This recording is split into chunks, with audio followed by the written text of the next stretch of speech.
what Jace told us before the Supers, next man up, and the next man up continues to step up for the Aggies. Hello, everyone. Welcome into TexAgs Rewind presented by Specs. We're not in the Rollo Insurance Studio, are we, Cade? We are not in the Rollo Insurance. We are outside of the Rollo Insurance Studio, but you guys were like acting a fool a minute ago. Everybody was celebrating. Now everyone's serious. Can you guys give me the vibe that we had just 5 seconds ago? You know the Aggies are in the College World Series finals, right? Finals. Let's go. This is such fake, fun. I don't know if you could hear that, and I'm not going to tell you what he said. Don't you tell him what he said. I'm not going to say anything. But he did talk about a maximum effort from Max Wiener. Anyway, on the show, Kate, tell the people what we had. Victor Rojas on the show. Ryan Brauninger on the show. Billy Liucci on the show. JB Moss. All baseball, all the time. Emma, what was your favorite part of the show? You got to get close to the mic. I really liked Victor Rojas. I'm a big fan of him. Big fans of the Aggie baseball team and, of course, of you all. Check out the rewind. Brian, so I'll ask you the same thing I asked Richard. Just tell me about last night. I want to get into the games, the specifics, but just like the good vibes, the celebrations, how people were around town, just in Omaha. Just take me through last night. Yeah, I mean, during the game, I'm calling it with Monaco, and so you're kind of wrapped up in the play-by-play, and you don't really allow yourself to start thinking about A&M playing for a national championship until that ninth inning, or at least that's when it hit me. And it's, and I think a part of that has to do too is what we saw out of Florida yesterday, and how explosive their offense is. And then just, they had traffic, and Josh Stewart was just massive again last night, but Justin Lampkin too. So it was like the Florida kept getting guys on, they just couldn't get anybody in. And then, when Evan Oschenbeck trots out to the mound with a 6-run lead in the ninth, you feel pretty good about winning the ball game. But yeah, afterward, just being in the tunnel, obviously being out amongst the fan base, I've never seen the smile. We got stopped so many times last night walking out of the ballpark and walking around the ballpark. Just people so excited and wanted, to get our takes.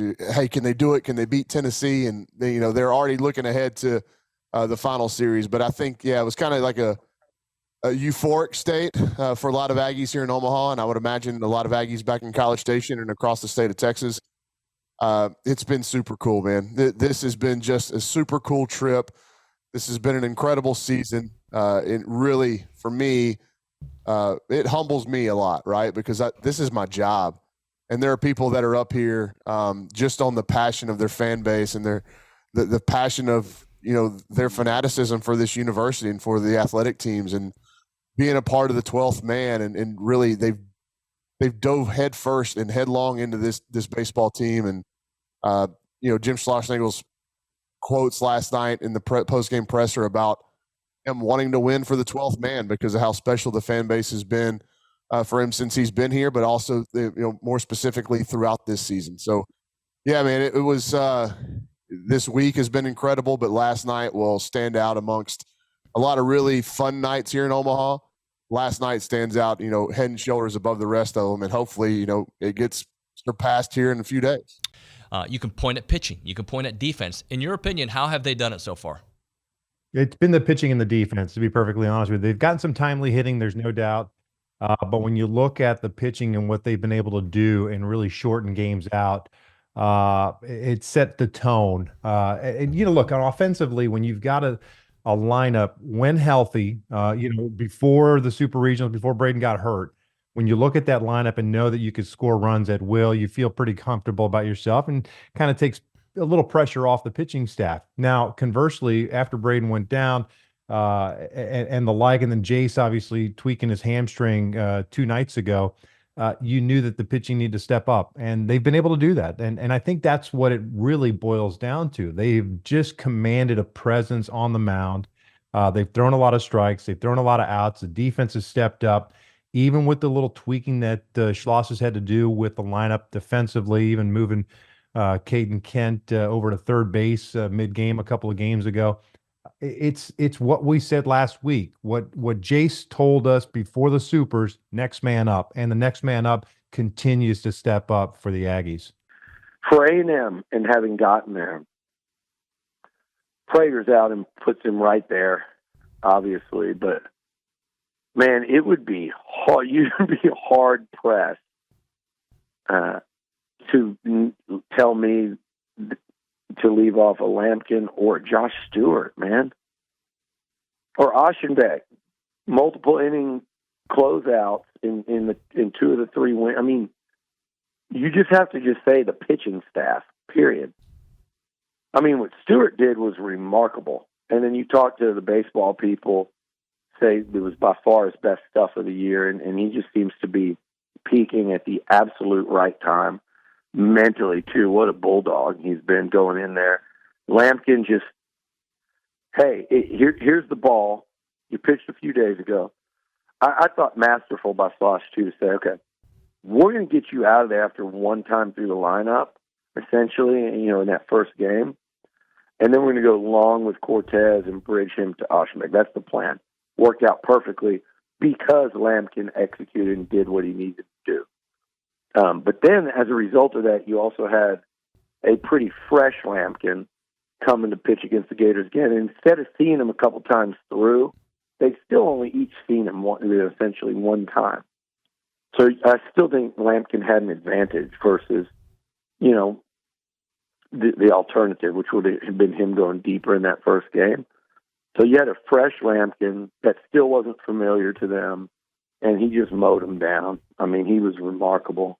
And just some of those outs these pitchers were getting, via the punch out, some of these innings where it looked like Florida was threatening a little bit, and they would it was incredible. Just the stones, okay? The more I've been around the last few weeks around baseball, and there's all our young listeners out there. So that's we have to be.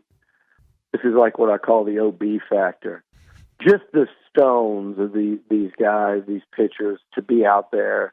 And kids, don't go say that to your parents today. But to go out there and make some of the pitches in those situations they had to get some of the out. JB, back to the pitching staff. 3 games in Omaha against all SEC teams. They've given up 3 runs. You take it from there.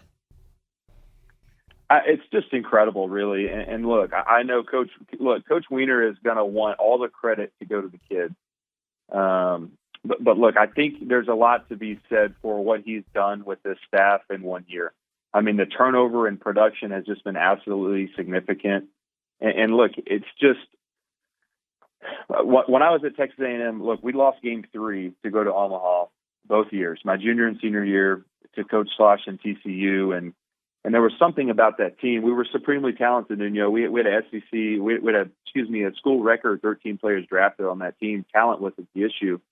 But I think maybe our mental conditioning and maybe just wanting it too much. And you just don't sense any of that with this club. And to me, that's what's so impressive. That they have a unique ability of being able to stay loose, have fun.